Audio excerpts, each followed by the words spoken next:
Hello everyone. आज का हमारा टॉपिक है physiology of hearing, travelling wave और बाउंड्रीज ऑफ मिडिल ईयर। इसमें से फिजियोलॉजी ऑफ हियरिंग और boundaries of middle ear very important topic है। तो हम स्टार्ट करते हैं फिजियोलॉजी ऑफ हियरिंग। यह है फिजियोलॉजी ऑफ हियरिंग जो हमारा पहला टॉपिक है आज का। तो इसमें हम सबसे पहले देखेंगे कि साउंड वेव होता है वो वाइब्रेशन प्रोड्यूस करता है हमारे एनवायरनमेंट के अंदर। जब साउंड वेव वाइब्रेशन प्रोड्यूस करता है तो हमारा ऑरिकुलिया, जिसको हम पिन्ना बोलते हैं, इसको पिन्ना भी बोल देते हैं, हमारा ऑरिकुलिया पिन्ना साउंड वेव को कलेक्ट करता है और कंसंट्रेट करता है एवं उसको ऑडिटरी कैनाल के अंदर भेज देता है, जिससे वाइब्रेशन प्रोड्यूस होता है हमारे टिम्पैनिक मेम्ब्रेन में। टिम्पैनिक मेम्ब्रेन में वाइब्रेशन होने से अब आगे क्या होगा कि टिम्पैनिक मेम्ब्रेन से हमारी मेलियस बोन है जो कि मिडिल ईयर की कंटेंट में उसको गिना जाता है। तो मेलियस इनकस से जुड़ा होता है, इनकस स्टेपी से जुड़ा होता है। मतलब vibration transmit to middle ear causing ossicle to vibrate, कि हमारी जो बोन है वो वाइब्रेट करती हैं। अब क्या होता है, फुट प्लेट ऑफ स्टेपीज होता है वो ऑल विंडो पर हिट कर जाती हैं, क्योंकि ऑल विंडो है वो फुट प्लेट ऑफ स्टेपी से जुड़ा होता है। अब फ्लूइड इन कोक्लिया मूव कैसे होता है, देखिए ये हमारा ओवल विंडो है। ओवल विंडो इसके अलावा वेस्टिबुलाई से जुड़ा होता है और ये पूरा का पूरा कोक्लिया का पोर्शन है। तो इसके अलावा वेस्टिबुलाई है, उसके अंदर पेरिलियम भरा होता है, वो वाइब्रेट्स, वो उसमें मूवमेंट होता है, उसमें मूवमेंट होगा तो ये वेस्टिबुलर मेम्ब्रेन होता है। जैसे ही ये मूवमेंट ऐसे आगे बढ़ता है तो ये वेस्टिबुलर मेम्ब्रेन होती है वो इधर की तरफ दबती है, इधर की तरफ झुक जाती है, बल्ज हो जाती है, जिससे ये है स्केला मीडिया। स्केला मीडिया के और इसमें होता है, इसको कोक्लियर डक्ट भी बोलते हैं, इसमें होता है एंडोलिम्फ। तो स्केला मीडिया के एंडोलिम्फ में वाइब्रेशन होता है या उसमें मूवमेंट होता है, जिससे ये बेसिलर मेम्ब्रेन की तरफ प्रेशर बढ़ा देता है। जैसे बेसिलर मेम्ब्रेन होता है वो बल्ज हो जाती है, बल्जिंग हो जाती है यू या वी शेप्ड में स्केला टिम्पैनाई के अंदर, स्केला टिम्पैनाई के पेरिलिम्फ की तरफ। जैसे ऑर्गन ऑफ कोर्टाई में इम्पल्स प्रोड्यूस होता है और ये इम्पल्स कोक्लियर नर्व या वेस्टिबुलो कोक्लियर नर्व, जिसको एर्थ क्रेनियल नर्व कहते हैं, जिससे ये पहुंच जाता है medulla of cerebrum. Medulla of cerebrum में जाता है, जहाँ पर साउंड वेव को पहचाना जाता है। तो यही यहाँ पर बता रखा है हमने कि कैसे vibration sound wave produce vibration in environment, जिसको उसको ऑरिकुल कलेक्ट करता है साउंड वेव को एंड कंसंट्रेट कर देता है ऑडिटरी कैनाल के अंदर। वाइब्रेट टिम्पैनिक मेम्ब्रेन, जिससे टिम्पैनिक मेम्ब्रेन वाइब्रेट होती है। Vibration transmit to middle ear causing ossicle to vibrate. Foot plate of stapes hit oval window, fluid in cochlea move. सबसे पहले स्केला वेस्टिबुलाई, उसके बाद में स्केला मीडिया, उसके बाद में स्केला टिम्पैनी। स्केला टिम्पैनी में जो एक्स्ट्रा साउंड वेव होती है उसको भेजा जाता है। हालांकि स्केला मीडिया का बेसिलर मेम्ब्रेन से ही इम्पल्स होता है, वो सेरिब्रम ऑफ मेडुला या मेडुला ऑफ सेरिब्रम पर चले जाते हैं, जहाँ पर हमारी साउंड वेव को पहचाना जाता है। तो endolymph move in cochlear duct Scala media को बोलते हैं, स्केला मीडिया। तो endolymph move in cochlear duct causing stimulation of hair cell in organ of कोर्टाई। अब हेयर सेल ऑफ ऑर्गन कोर्टाई जैसी स्टिमुलेट होती है तो नर्व इम्पल्स जनरेट हो जाता है pass to cochlear portion of vestibulocochlear nerve, जिसको एर्थ क्रेनियल नर्व कहते हैं। एर्थ क्रेनियल नर्व कहते हैं।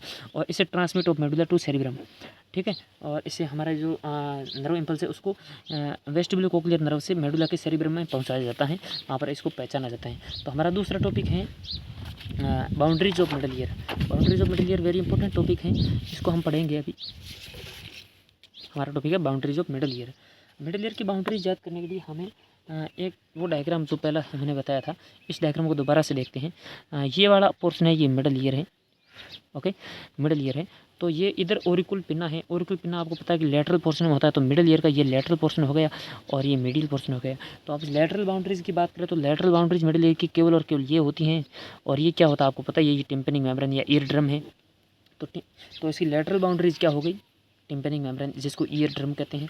इसकी मीडियल बाउंड्रीज क्या हो जाएगी, मिडिल बाउंड्री ये हो जाएगी जहाँ पर ओवल विंडो और राउंड विंडो जुड़ती है। राउंड विंडो नीचे की तरफ होती है, राउंड विंडो किससे जुड़ती है, राउंड विंडो स्केला टिम्पैनी से जुड़ती है और ओवल विंडो स्केला वेस्टिबुलाई से जुड़ती है। इन दोनों के बीच में स्केला मीडिया होता है, ठीक है।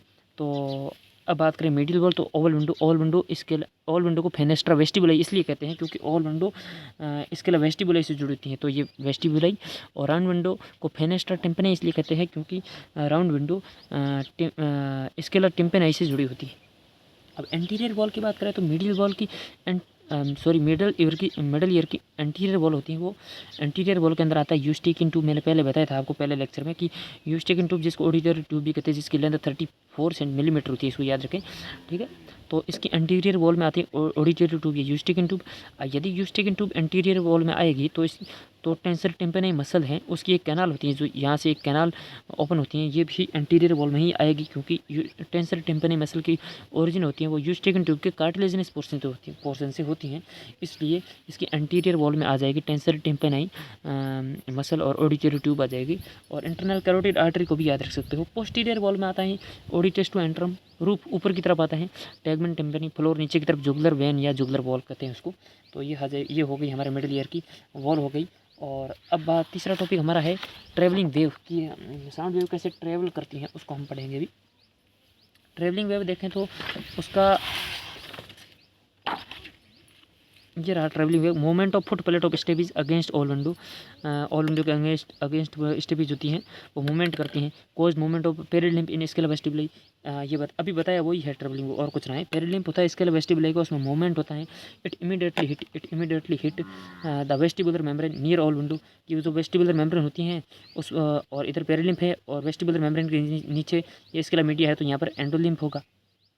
तो ये कह रहा है कि it immediately hit the vestibular membrane near all window, इधर ऑल विंडो नियर ही होता है इसके, तो इमीडिएटली हिट कर जाती हैं वेस्टिबुलर मेम्ब्रेन के ऊपर हिट करती हैं। तो जैसे caused movement of fluid in scala media, जैसे ही ये पेरिलिम्प स्केला वेस्टिबुला के पेरिलिम्प से वेस्टिबुलर मेम्ब्रेन पर हिट करती हैं तो स्केला मीडिया के एंडोलिम्प में मूवमेंट होता है। Caused movement of fluid in scala media क्यों होता है, क्योंकि ये वेस्टिबुलर मेम्ब्रेन होती हैं वो फ्लेक्सिबल होती हैं, आसानी से झुक जाती हैं। और movement of fluid in scala media caused bulging of basal portion of basilar membrane toward scala tympani, कि अब ये दोबारा डायग्राम देखेंगे आप लोग कि जैसे ही ये स्केला वेस्टिबुला है, स्केला मीडिया है, स्केला मीडिया में मूवमेंट होता है, तो ये साउंड वेव होती है वो इस पर हिट करती है बेसिलर मेम्ब्रेन, तो जैसे बेसिलर मेम्ब्रेन बल्ज हो जाती है, झुक जाती है स्केला टिम्पेनी की तरफ। तो इससे क्या होता है आगे देखेंगे कि नर्व इम्पल्स जनरेट हो जाता है। इसे नर्व इम्पल्स जनरेट होता है pass to cochlear portion of vestibular cochlear nerve, vestibular cochlear nerve जो जिसको एट्थ क्रेनियल नर्व भी बोलते हैं, एट्थ क्रेनियल नर्व, और इसे transmit to medulla of cerebrum, कि जहाँ मेडुला ऑफ सेरिब्रम में हमारी नर्व इम्पल्स को पहचाना जाता है। Thank you for watching.